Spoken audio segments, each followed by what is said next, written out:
નમસ્કાર. દિવસભરના તાજા સમાચારોમાં તમારું સ્વાગત છે. તમારી સાથે હું છું પિનલગીરી ગોસ્વામી. સમાચારો વિસ્તારથી જાણીએ એ પહેલા મહત્વના સમાચારો ઉપર એક નજર. નમસ્કાર મિત્રો, મહત્વની હેડલાઇન્સ ઉપર નજર નાખીએ તો અમદાવાદ એરપોર્ટ ઉપરથી 2 કરોડ અને 77 લાખ રૂપિયાનું સોનું ઝડપાયું છે. આગળ વાત થશે ગુજરાતમાં વધુ એક મોટી કાર્યવાહી હાથ ધરવામાં આવી છે. આગળ વાત થશે આરોગ્ય કર્મીઓની હડતાલ યથાવત જોવા મળી હતી. ત્યારે વાત થશે તાપી જિલ્લામાં દીપડાઓનો વધતો આતંક જોવા મળ્યો છે. આગળ વાત થશે 1 મેથી એટીએમમાંથી પૈસા ઉપાડવા થશે મોંઘા. આગળ વાત થશે બિલાડીઓમાં ફેલાઈ રહ્યો છે ખતરનાક વાયરસ. ત્યારે વાત થશે અમદાવાદ મુંબઈ વચ્ચેની 33 ટ્રેનો રદ કરવામાં આવી છે. આગળ વાત થશે BZ કૌભાંડ માટે મોટું અપડેટ સામે આવ્યું છે. ત્યારે વાત થશે રાજકોટમાં એક સપ્તાહમાં રોગચાળો 146% વધી ગયો છે. આગળ વાત થશે ગુજરાતમાં એક વર્ષમાં ટીબીના 1.37 લાખ કેસો નોંધાયા છે. ત્યારે વાત થશે ક્રિપ્ટોકરન્સીના નામે કરોડોની ઠગાઈ કરવામાં આવી છે. આગળ વાત થશે ગુજરાત વિદ્યાપીઠમાં યુજી અને પીજી અને ડિપ્લોમા કોર્સિસમાં પ્રવેશ શરૂ. ત્યારે વાત થશે વિશાલાથી સરખેજ ચોકડી સુધી 1295 કરોડના ખર્ચે ઓવરબ્રિજ બનાવવામાં આવશે. આગળ વાત થશે જંગલમાં ઊભા કરાયા છે કૃત્રિમ વોટર પોઈન્ટ. હવે મિત્રો સમાચારો વિસ્તારથી. માર્ચ મહિનાની શરૂઆતથી જ કચ્છમાં આકરો તાપ વર્તાઈ રહ્યો છે. જિલ્લામાં તાપમાનમાં 40 ડિગ્રીથી વધુ નોંધાઈ રહ્યું છે. ત્યારે કચ્છના વન વિભાગ દ્વારા આગામી આવનારા દિવસોમાં પાણીની વ્યવસ્થા કરવામાં આવી છે. જેમાં ગરમીના આકરા પ્રકોપ સામે રક્ષણ મેળવવા માટે અબોલ પ્રાણીઓ માટે અભયારણ્યમાં અને ગાઢ જંગલોમાં ખાસ વન તળાવ અને કૃત્રિમ વોટર પોઈન્ટ ઊભા કરીને તેનામાં ટેન્કર મારફતે પાણી પહોંચાડીને વન્ય જીવો માટે પાણીની વ્યવસ્થાનું આયોજન પણ કરવામાં આવ્યું છે. મિત્રો, અન્ય મહત્વના સમાચારની વાત કરીએ તો વિશાલાથી સરખેજ ચોકડી સુધી 1295 કરોડના ખર્ચે ઓવરબ્રિજ બનશે. અમદાવાદના એપીએમસી માર્કેટ વિશાલા સર્કલથી સરખેજ ચોકડી સુધી ઓવરબ્રિજ બનવાથી દક્ષિણ ગુજરાત અને સૌરાષ્ટ્ર વચ્ચેની કનેક્ટિવિટીમાં વધારો થશે. આ ઓવરબ્રિજ બનાવવાની કામગીરી માટે 1295.39 કરોડ રકમ કામની તારીખ 31 માર્ચ 2024ને મંજૂરી આપવામાં આવી છે. ત્યાં મુખ્યમંત્રી વતી માર્ગ અને મકાન વિભાગનો જવાબ આપતા રાજ્યમંત્રી જગદીશ વિશ્વકર્માએ જણાવ્યું હતું. મિત્રો, અન્ય મહત્વના સમાચારની વાત કરીએ તો ગુજરાત વિદ્યાપીઠમાં યુજી અને પીજી અને ડિપ્લોમા કોર્સિસમાં પ્રવેશ. અમદાવાદના આશ્રમ ખાતે આવેલી ગુજરાત વિદ્યાપીઠમાં યુજી, પીજી અને ડિપ્લોમા કોર્સિસમાં પ્રવેશ માટે આગામી 30 એપ્રિલ સુધી અરજી કરી શકાશે. વિદ્યાર્થીઓ દ્વારા વિવિધ કોર્સની અંદાજિત 1.630 બેઠકો માટે ગીટા ગુજરાત વિદ્યાપીઠ એલિજિબિલિટી એન્ડ એક્સીફી ટેસ્ટ ફોર એડમિશન આગામી 11 મેના રોજ રાજ્યના 30 કેન્દ્રોમાં લેવાવાનું છે. મિત્રો, અન્ય મહત્વના સમાચારની વાત કરીએ તો ક્રિપ્ટોકરન્સીના નામે કરોડોની ઠગાઈ. ફેસબુક અને વોટ્સઅપ મારફતે સંપર્ક કરીને ક્રિપ્ટોકરન્સીમાં ટ્રેડિંગ કરવાથી મોટો નફો થશે તેવું કહીને ક્રિપ્ટોકરન્સીમાં રોકાણના નામે 6.16 કરોડની ઠગાઈમાં ઓડિશા પોલીસે વરાછાના સભાયા પરિવારના 3 સહિત 5ને સુરત સાયબર ક્રાઇમ પોલીસની મદદથી ઝડપી પાડ્યા છે. ઓડિશા પોલીસે તમામના 5 દિવસના ટ્રાન્ઝિસ્ટર રિમાન્ડ મેળવીને વધુ કાર્યવાહી હાથ ધરી છે. ઝડપાયેલા આરોપીઓમાં મૂળ અમરેલીનો છે. ત્યારે વાત થશે ગુજરાતમાં એક વર્ષમાં ટીબીના 1.37 લાખ કેસ નોંધાયા છે. ગુજરાતમાં એક વર્ષમાં ટીબીમાં 1.37 લાખ કેસ નોંધાઈ ચૂક્યા છે. આમ પ્રતિ દિવસે ટીબીના સરેરાશ 378 નવા કેસ નોંધાય છે. એક વર્ષમાં ટીબીના સૌથી વધુ કેસ નોંધાયા હોય તેવા રાજ્યોમાં ગુજરાત 6થા સ્થાને છે. વિશ્વ ટીબી દિવસ હતો ત્યારે તેમાં વધતા જતા કેસ ચિંતાનો વિષય છે.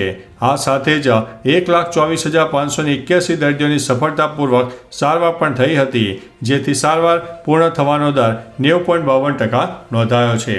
મિત્રો, અન્ય મહત્વના સમાચારની વાત કરીએ તો રાજકોટમાં એક સપ્તાહમાં રોગચાળો 146% વધ્યો છે. ઉનાળાની શરૂઆત થતાં જ રાજકોટમાં એક સપ્તાહમાં રોગચાળો 146% વધ્યો છે. જોખમી કમળાના 5, ટાઇફોઇડ તાવના 3 તેમજ મેલેરિયાનો પણ દર્દી મળી આવ્યો છે. ઝાડા ઉલટીના તેમજ સામાન્ય તાવ અને શરદી ઉધરસના પણ કેસો નોંધાઈ રહ્યા છે. ત્યારે સતત 6થા સપ્તાહે કમળાના 5, ટાઇફોઇડના 3 દર્દીઓ નોંધાતા ચકચાર મચી જવા પામી છે. શરદી ઉધરસ અને તાવના કેસોમાં વધારો થતાં આરોગ્ય વિભાગ હવે સતર્ક બન્યું છે. મિત્રો, અન્ય મહત્વના સમાચારની વાત કરીએ તો બીજેડ કૌભાંડ મામલે મોટું અપડેટ સામે આવ્યું છે. ભૂપેન્દ્ર ઝાલા સામે 250 પાનાની પુરવણી ચાર્જશીટ દાખલ કરવામાં આવી છે. આ પહેલા અમદાવાદ ગ્રામ્ય કોર્ટમાં કુલ 22,000 પેજની ચાર્જશીટ દાખલ થઈ હતી. બીજેડ કૌભાંડની તપાસમાં અત્યાર સુધીમાં 11,183 રોકાણકારોનું કુલ 423 કરોડ જેટલું રોકાણ સામે આવ્યું છે. આ રોકાણ અને રોકાણકારો પૈકી 6,866 રોકાણકારોના 172.60 કરોડ ચૂકવવાના બાકી છે. મિત્રો, અન્ય મહત્વના સમાચારની વાત કરીએ તો અમદાવાદ મુંબઈ વચ્ચેની 33 ટ્રેનો રદ. બુલેટ ટ્રેનની કામગીરીમાં 600 ટનનું વિશાળકાય ક્રેન ધરાશાયી થતાં સૌથી વ્યસ્ત ટ્રેન ટ્રેક છેલ્લા 16 કલાકથી બંધ હતો, જેના કારણે મુસાફરોને ભારે હાલાકીનો સામનો કરવો પડ્યો હતો. મુંબઈથી અમદાવાદનો રૂટ કેન્સલ કરવાની ફરજ પડી હતી, જેમાં અમદાવાદથી મુંબઈ જતી 33 જેટલી ટ્રેનો કેન્સલ કરી દેવામાં આવી હતી. આ સિવાય વંદે ભારત, શતાબ્દી, ગુજરાત એક્સપ્રેસ સહિતની ટ્રેનો પણ રદ કરાઈ હતી. વંદે ભારત માત્ર વડોદરા સુધી દોડતી હતી. મિત્રો, અન્ય મહત્વના સમાચારની વાત કરીએ તો બિલાડીઓમાં ફેલાઈ રહ્યો છે ખતરનાક વાયરસ. કર્ણાટકમાં બર્ડ ફ્લૂ બાદ FPV નામનો ઘાતક વાયરસ બિલાડીઓમાં ઝડપથી ફેલાઈ રહ્યો છે. કર્ણાટકના રાયચૂર જિલ્લામાં આ વાયરસને કારણે ઘણી બિલાડીઓના મોત થયા છે. આ વાયરસ અત્યંત ચેપી છે, જે ઝડપથી ફેલાય છે. નિષ્ણાતો કહે છે કે આ વાયરસથી માણસો અને શ્વાનને કોઈ જોખમ નથી, પરંતુ સાવચેત રહેવું જરૂરી છે. બિલાડીના માલિકોએ તેમના પાલતુ પ્રાણીઓના રક્ષણ માટે તાત્કાલિક પગલાં લેવા જોઈએ. મિત્રો, અન્ય મહત્વના સમાચારની વાત કરીએ તો 1 મેથી એટીએમમાંથી પૈસા ઉપાડવા થશે મોંઘા. જો તમને વારંવાર એટીએમમાંથી પૈસા ઉપાડવાની આદત હોય તો તમારે થોડા દિવસોમાં આ આદત સુધારવી લેવી પડશે. 1 મેથી એટીએમમાંથી પૈસા ઉપાડવા મોંઘા થઈ જઈ રહ્યા છે. RBI બેંકોને એટીએમ ઇન્ટરચેન્જ ફી વધારવાની મંજૂરી આપી છે, જેના કારણે જો હોમ બેંક નેટવર્કની બહારના એટીએમમાંથી કોઈ ઉપાડ કરવામાં આવે છે અથવા તો બેલેન્સ ચેક કરવામાં આવે છે તો તમને પહેલાં કરતાં થોડો વધુ ચાર્જ ચૂકવવો પડશે. મિત્રો, અન્ય મહત્વના સમાચારની વાત કરીએ તો તાપી જિલ્લામાં દીપડાઓનો વધતો આતંક. તાપી જિલ્લો આશરે 30% જંગલોથી ઘેરાયેલો છે. તાપી જિલ્લામાં વન્યજીવો સહેલાઈથી નજરે પડી જતા હોય છે, ત્યારે જંગલોમાં વસતા અતિ હિંસક એવા દીપડા માનવ વસ્તીમાં દેખાવાની ઘટના છેલ્લા 1-2 દાયકાઓથી સામાન્ય થઈ ગઈ છે. પરંતુ હવે તે અતિ હિંસક ગણાતા દીપડાનો આતંક દિન પ્રતિદિન વધી રહ્યો હોય તેવું છેલ્લા 20 દિવસમાં તાપી જિલ્લામાં 2 લોકો પર થયેલા હુમલાની ઘટના પરથી ફલિત થઈ રહ્યું છે. મિત્રો, અન્ય મહત્વના સમાચારની વાત કરીએ તો આરોગ્ય કર્મીઓની હડતાલ યથાવત. સતત 9મા દિવસે પણ આરોગ્ય કર્મીઓની હડતાલ જોવા મળી હતી. જોકે આંદોલન કરનારા કર્મચારીઓ સામે સરકારે લાખ કરી છે. સરકારે યુનિયનના મહામંત્રી આશિષ બારોટને નોકરીમાંથી છૂટા કરવાનો આદેશ આપ્યો છે. સાબરકાંઠા જિલ્લા પંચાયતે એસ્મા હેઠળ આ કાર્યવાહી કરી છે. સાબરકાંઠામાં આરોગ્ય વિભાગે 20 માર્ચથી 700થી વધુ કર્મચારીઓને કામ પર પરત ફરવા નોટિસ આપી છે. આ નોટિસના પગલે 117 કર્મચારીઓ કામ ઉપર પરત પણ ફર્યા છે. મિત્રો, અન્ય મહત્વના સમાચારની વાત કરીએ તો ગુજરાતમાં વધુ એક મોટી કાર્યવાહી. રાજ્યમાં હાલ રોજ નવી કાર્યવાહી કરવામાં આવી રહી છે, ત્યારે હવે પંચાયત વર્ગના આરોગ્ય કર્મચારી સામે સરકાર આગ્રહી થઈ છે. સરકારે સાબરકાંઠાના આંદોલનકારી કર્મીને છૂટા કરવાનો આદેશ આપ્યો છે, જેમાં આરોગ્ય સંઘ મહામંત્રીને છૂટા કરવાનો આદેશ આપ્યો છે. આ પહેલાં આરોગ્ય વિભાગે કર્મચારીઓને નોટિસ મોકલી હતી, છતાં આરોગ્ય કર્મીઓએ આંદોલન યથાવત રાખ્યું, તેથી સરકારે આ નિર્ણય લીધો હતો. મિત્રો, અન્ય મહત્વના સમાચારની વાત કરીએ તો અમદાવાદ એરપોર્ટથી 2,77,00,000 રૂપિયાનું સોનું ઝડપાયું.